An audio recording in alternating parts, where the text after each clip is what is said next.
Price Lord. ஒரே ஒரு வசனத்தை கூட காண்பித்து கொடுக்கிறேன். லூக்கா 1வது அதிகாரம் 30வது வசனம். தேவதூதன் அவளை நோக்கி, மரியாளே பயப்படாதே, நீ தேவனிடத்தில் கிருபை பெற்றாய். இன்னைக்கு ஆண்டவர் நம்மளை பார்த்து சொல்றாரு, மகனே மகளே, நீங்க கிருபை பெற்ற பிள்ளைங்க, நீங்க பயப்படாதீங்கன்னு சொல்லி ஏசப்பா இன்னைக்கு நம்மளை பார்த்துங்க சொல்றாரு. இந்த வசனத்துல சொல்லப்பட்டிருக்கு, மாதமா பாத்தீங்கன்னா கிருபை பெற்றவங்களாமா. ஏன் கிருபை பெற்றவங்க அப்படின்னு பாத்தீங்கன்னா, ஏசப்பா பிறகுறதுக்கு அவங்க காரணமா இருந்தாங்க.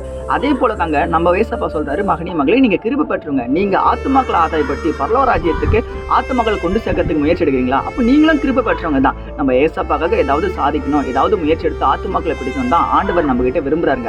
ஆனா நம்ம அதை முயற்சி எடுக்கிறோமா? கிடையாது. எனக்கு வேலை, குடும்பம் அப்படி இப்படின்னு ஓடிக்கிட்டு இருக்கேன். உலகக்காரங்க நிறைய இருக்கட்டும் தலைவா. ஆனா நீங்க ஏசப்பாக்காக நீங்க ஏதாவது முயற்சி எடுக்கணுங்க. நான் உலகத்தின் பாதையில போவேன்னா எப்படிங்க? பரலோகத்துக்கு போனா அவருடைய சமூகத்துல அவர் கூட வாழ்றோம் அப்படின்னா கண்டிப்பா இந்த உலகத்துல ஆண்டவருக்காக நம்ம ஒப்பு கொடுத்து வாழ்ந்தா மட்டும் போதாது, ஆண்டவருடைய வேலையை இந்த உலகத்துல செய்யணும். நீங்கள் புறப்பட்டு போய் சர்வீஸ்க்கும் சுவிசேஷம் சொல்லுங்கன்னு ஏசப்பா சொல்லிட்டாரு. சொன்னா மட்டும் போதுமா? ஞானஸ்தானம் கொடுத்து உபதேசத்தை பண்ணுங்கன்றாரு.